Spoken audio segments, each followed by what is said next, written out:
Fala pessoal do terceiro ano, sejam bem-vindos a mais uma aula de Química 3. Nós vamos hoje para a aula de número 24, tá? Nós vamos falar então sobre metalurgia. A aula 23, ela vai ser feita de forma através da videoaula pelo Meet, ok? De forma online. Bom, então na aula 24, nós vamos estudar hoje a metalurgia. Na verdade, a metalurgia, ela vai ser subdividida em algumas aulas. Nós vamos ter aí uma sequência de algumas aulas estudando sobre metalurgia. Hoje nós vamos conhecer, tá, os aspectos introdutórios relacionados a ela e também vamos dar um destaque especial a um dos tipos de metalurgia, que é aquele que usa o fogo, mais conhecido como a pirometalurgia. Beleza? Então, livro 6, aula 24, Química 3, ok? Vamos lá. Então, metalurgia. Aí, qual é a definição mais didática para metalurgia? Nós podemos dizer que é a ciência que estuda a manipulação dos metais desde a sua extração, tá? Geralmente a partir de minérios, até a sua transformação em produtos que são adequados à nossa utilização.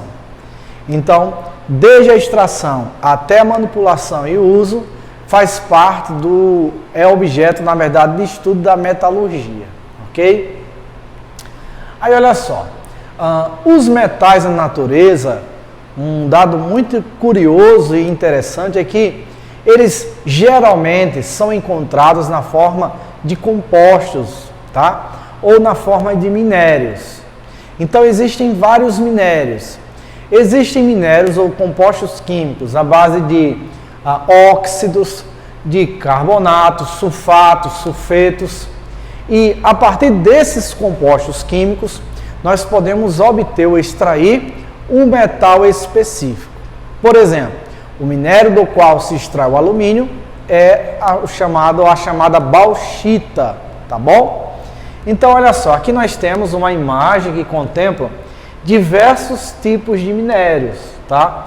Então, eles têm um aspecto muito interessante e um que já se destaca aqui é o alto brilho metálico. Então, mostrando que nesses materiais, na composição desses materiais, deve apresentar, está subtendido, está aí disseminado, portanto, materiais metálicos. E o objetivo é, depois de captar esses minérios, tirá-los de sua fonte, é se proceder com o processo de obtenção do mesmo, ok? Então, olha só, vamos ver aqui, por exemplo, alguns dos minérios e a relação entre os minérios e o metal, o seu principal metal. Por exemplo, o metal prata, ele é encontrado no minério chamado de argentita, o principal componente tem fórmula Ag2S, ou seja, o sulfeto de prata. Olha, o ferro, por exemplo, é encontrado no minério chamado pirita, cuja fórmula é Fs2, ou seja, sulfeto de ferro. Daí a gente tem o do arsênio, do mercúrio, que é o cinábrio, o do chumbo, que é o galeno, que é o sulfeto de chumbo. Tá bom? Então, essa é a relação entre o minério e o principal metal obtido. Aí nós temos também os carbonatos. Carbonato de cálcio, tá? A fórmula do mineral é coincidentemente a mesma fórmula. Na verdade, o metal cálcio, ele é encontrado no minério carbonato de cálcio, conhecido também como calcita, cuja fórmula é CaCO3. Nós temos aqui o magnésio, a magnesita, que na verdade é o carbonato de magnésio.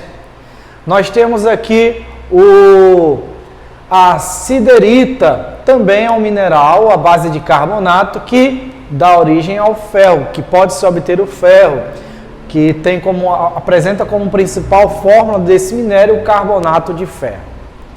Então, olha só, nós temos também os sulfatos. Eu tenho o sulfato de cálcio, tá? Que é uma fonte do elemento ou do metal cálcio. Ele geralmente é encontrado nesse minério conhecido como gipsita, na forma de sulfato de cálcio, vezes 2H2O, significa que está hidratado, ou seja, desidratado. Aqui, por exemplo, o sal de Epsom, que é a principal fonte do magnésio. Ele é encontrado na natureza na forma de sulfato de magnésio, está aqui, ó, heptahidratado. Uma outra aqui, nós temos, por exemplo, do sódio, a mirabilita, e aqui nós temos aqui o sulfato de sódio decahidratado, tá bom? É, portanto, uma das fontes de provento aí deste metal sódio. Nós temos também os óxidos. O óxido de alumínio é o mineral, tá? Que é conhecido pelo nome de bauxita, a partir do qual se extrai o alumínio, o metal alumínio. Um dado curioso sobre este mineral é que nós sabemos que os minérios eles são finitos, tá? E a obtenção do alumínio a partir da bauxita demanda uma alta quantidade de energia. Então, o alumínio ele pode ser reciclado e ele é bastante reciclado. Então, o alumínio reciclado apresenta as mesmas características do alumínio virgem, obtido a partir do minério. Qual é a vantagem? A principal vantagem, tá? Além do não agredir ao ambiente, de você estar reprocessando o material que já havia sido explorado, seria a economia de energia. Pessoal, para obter uma certa massa de alumínio, através da reciclagem, gasta-se 5%, apenas 5% da quantidade de energia que seria usada para obter a mesma massa do alumínio se ele fosse obtido a partir do seu minério. Então a gente tem uma economia de 95% de energia para obter a mesma massa. Por isso que é mais interessante que se proceda com o processo da reciclagem do alumínio, ok? E sem falar também, como eu já disse, que os minérios são finitos, tendem a acabar. Aí nós temos a hematita, que é um óxido de ferro, tá? O óxido de ferro 3, que é o minério do qual se extrai também o ferro. Nós temos a magnetita também, o provedor de ferro. Nós temos a pirolusita, que é o provedor de manganês. Enfim, então, esses são, portanto, alguns minérios que contêm na sua composição os óxidos, tá? E a ideia é justamente obter os seus metais a partir destes materiais. E nós temos também outros minérios, como, por exemplo, a calcopirita, ok? Que é um composto, na verdade é um sal duplo. Aqui eu tenho cobre, ferro e enxofre na sua composição. Então aqui o metal mais importante, o de destaque que pode ser obtido majoritariamente seria o cobre, já que eu tenho um sal duplo quanto ao cátion. Aqui, por exemplo, eu tenho a salgema, ok? Que é a principal fonte de sódio. Eu tenho também a carnalita, que é a principal fonte de potássio, tá? Então, nós temos aqui também, eu tenho um sal duplo quanto ao cátion. Enfim, portanto, existem diversos tipos de minérios. E esses minérios, quando eles passam por processos químicos e físicos, principalmente processos químicos, eles então têm como finalidade se chegar aos metais, fazer a separação, fazer a retirada então dos metais a partir de seus respectivos minérios. E aí então utilizar para as mais variadas finalidades, tá bom? Então tá aí.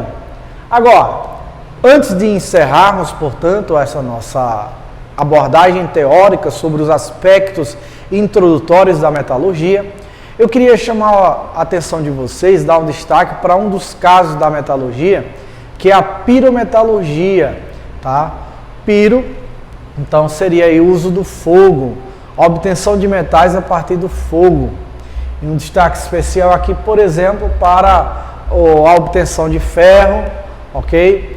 E então nós vamos observar que essa técnica de obtenção de metais, ela é caracterizada por uma série de processos que reduzem o metal por meio de elevadas temperaturas. Então eles aumentam a temperatura e aí eles conseguem fazer uma modelagem, enfim, a purificação também desse material, e aí ela, portanto, vai ter como finalidade o produto final, o meu metal desejado, ok? Então isso é chamado de pirometalurgia. Alguns processos que podem também fazer parte da pirometalurgia são a calcinação e a ustulação. O que seria a calcinação? Calcinação nada mais é do que um processo endotérmico, ou seja, um processo que vai absorver calor, tá? Para que haja a decomposição de uma substância, tá aqui, ó. Por exemplo, eu tenho carbonato de magnésio. Esse material absorve calor para então separar ou se transformar em óxido de magnésio e gás carbônico. Eu tenho um óxido de alumínio triidratado. Então esse processo aqui vai absorver calor, tá? E aí separa-se o alumínio, portanto, da água, ok? Sendo assim, repetindo, a calcinação ela utiliza o processo endotérmico, formando principalmente óxidos. Já a ustulação, tá? Ela procura transformar sulfetos em óxidos, utilizando aquecimento. Por exemplo, eu tenho aqui o sulfeto de mercúrio, tá? Vai reagir com oxigênio, e aí então eu tenho a obtenção de mercúrio mais o dióxido de enxofre. Portanto, nesse processo da ustulação, também vai ser necessário eles absorvem calor, é um processo que demanda de altas temperaturas, e aí a ideia seria transformar os sulfetos em óxidos, ou mesmo obter os metais isolados. Tranquilo?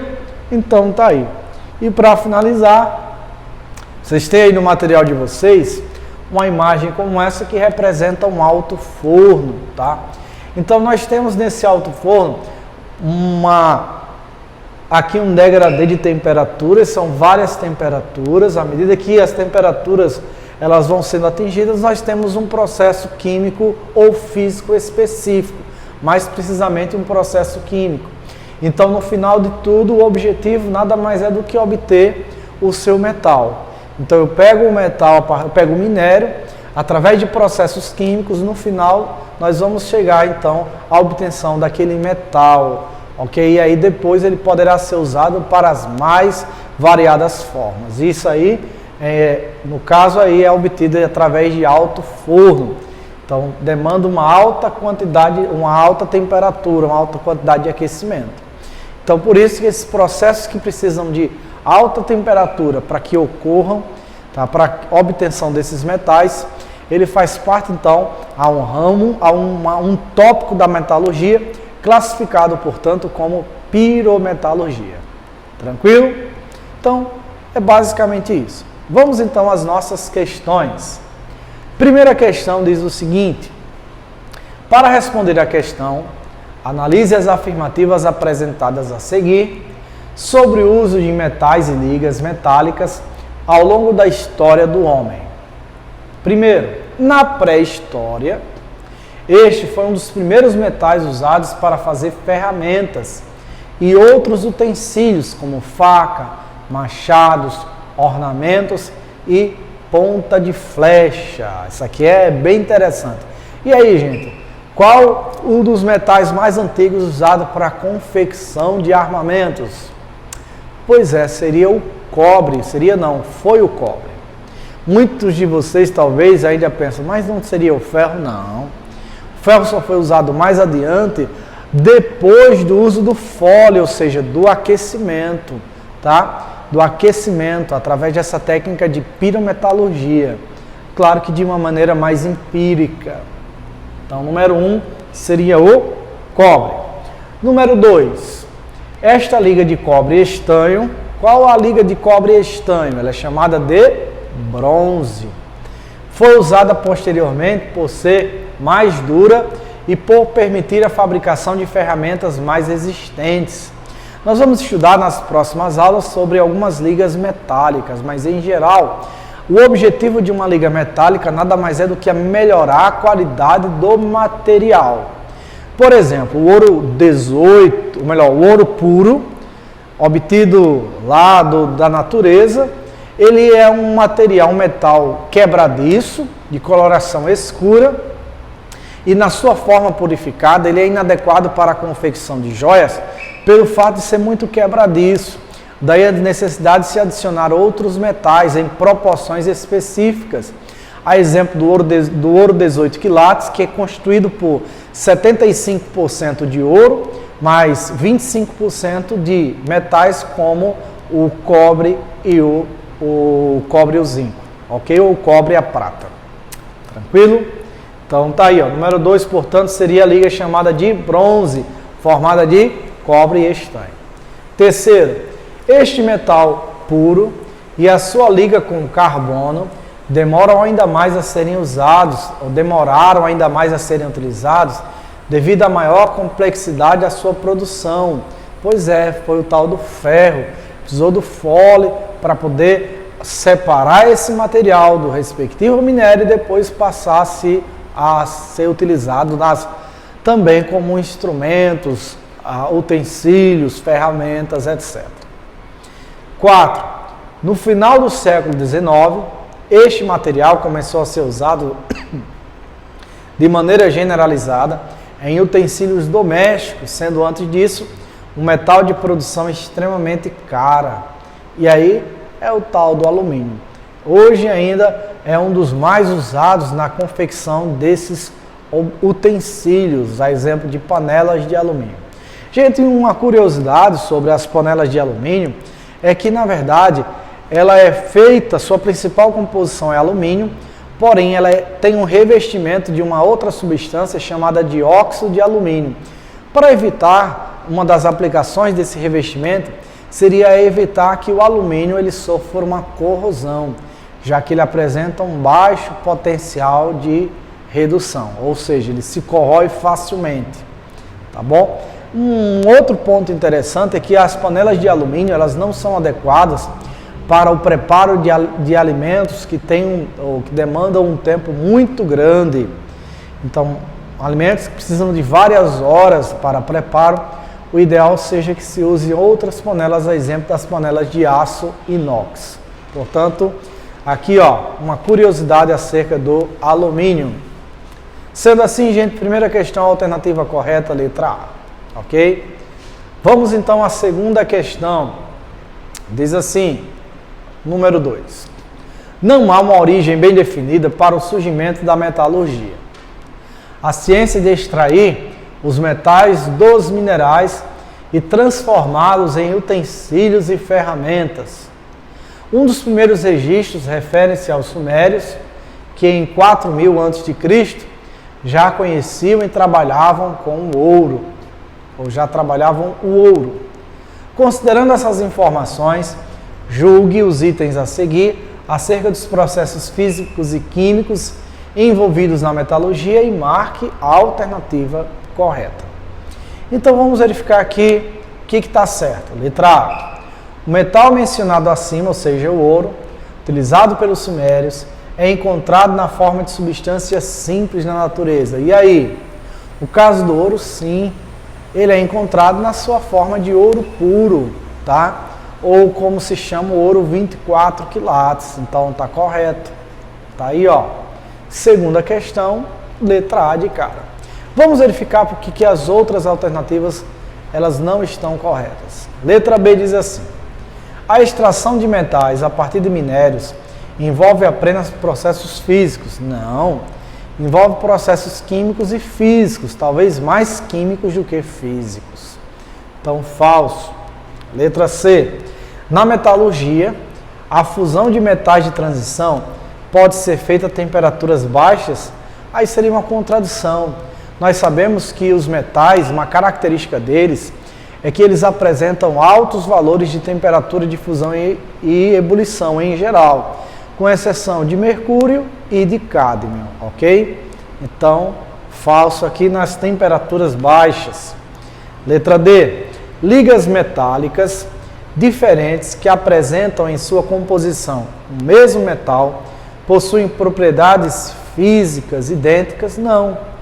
Olha só, se eu tenho ligas diferentes, eu vou ter propriedades diferentes, mesmo tendo algum metal em comum, ok? Isso varia porque eu tenho uma mistura, e se eu tenho uma mistura, eu não tenho propriedades definidas. Cada uma vai ter a sua propriedade. Até mesmo se eu tenho ligas metálicas com porcentagens diferentes de metais, isso também pode alterar aí algumas das características desse material. Então, falso também, letra D. Letra E. A moldagem de moedas de ouro a partir de barras desse metal é um processo químico? Não. Porque, vamos imaginar o seguinte, eu tenho uma certa quantidade de ouro que vai ser derretida e depois vai ser colocada no formato de moedas. Isso aí é uma transformação física, já que não houve alteração da composição do material. Então está aqui, segunda questão, a alternativa correta, letra A. Vamos à terceira, diz assim: os ferros fundidos são ligas de ferro e de carbono com teores elevados de silício, fabricados com base no ferro gusa. Só que, nesse irmão do aço, o carbono está presente com teores entre 2 e 4,5%. E se eles têm mais carbono, o que acontece? Eles ficam mais duros do que o aço. Além disso, por causa do silício, forma-se grafite em sua estrutura. Por isso, eles são mais frágeis. Portanto, não é preciso forjá-los, estirá-los, laminá-los ou vergá-los em qualquer temperatura.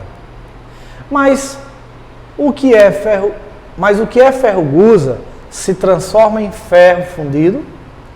A transformação acontece em dois tipos de forno, o forno elétrico e o cubilô.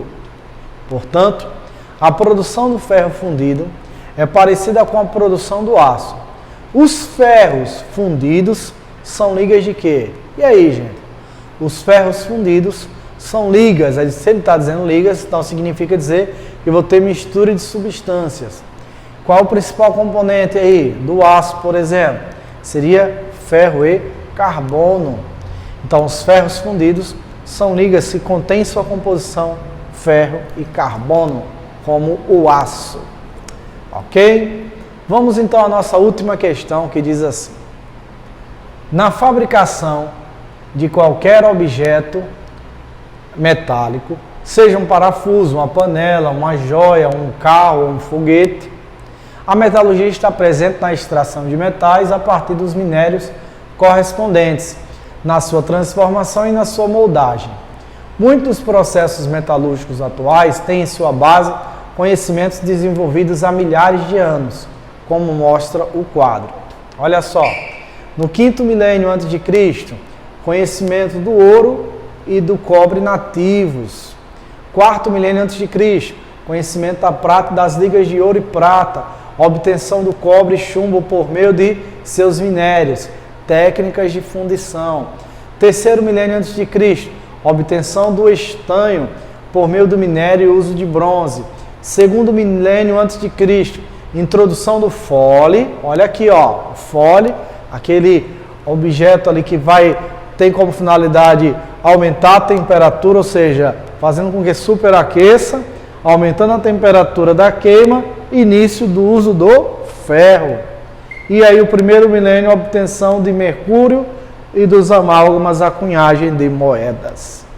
Bom, aí ele diz assim: podemos observar que a extração e o uso de diferentes metais ocorreram a partir de diferentes épocas. Uma das razões para que a extração e o uso do ferro tenham ocorrido após a do cobre e do estanho seria o quê? Por que o ferro veio logo depois, bem depois do cobre e do estanho? Seria a inexistência do uso de fogo que permite a sua moldagem? Não. O fogo já existia, o homem já havia dominado essa técnica. Letra B. A necessidade de temperaturas mais elevadas para a sua extração e moldagem. E aí, correto. O uso do fole. objetivo, aumentar a temperatura. Então, letra B. A letra C, o desconhecimento de técnicas para a extração de metais a partir de minérios, não, porque já era feito bem muito tempo atrás. Letra D, a necessidade do uso do cobre na fabricação do ferro, também não. Letra E, seu emprego em cunhagem de moedas em substituição ao ouro, não. A razão pela qual o ferro veio depois de outros metais, como cobre e estanho, se deu da necessidade do aumento da temperatura para que pudesse ocorrer, então, o uso desse metal aí, tá? Para diversas finalidades, tá bom? Então, questão 4, letra B, sendo assim, a gente encerra aqui a nossa aula. Pessoal, então, não esquece, na próxima aula que nós vamos ter, na próxima aula online, através do Meet, nós vamos voltar para a aula 23, que aí ela vai ser aplicada via online pelo fato da necessidade, então, de termos esse contato mais específico, ok? Mas aí, na próxima aula gravada que a gente for fazer de Química 3, nós vamos dar sequência a esse estudo sobre metalurgia. Um grande abraço e até a próxima aula. Tchau, tchau.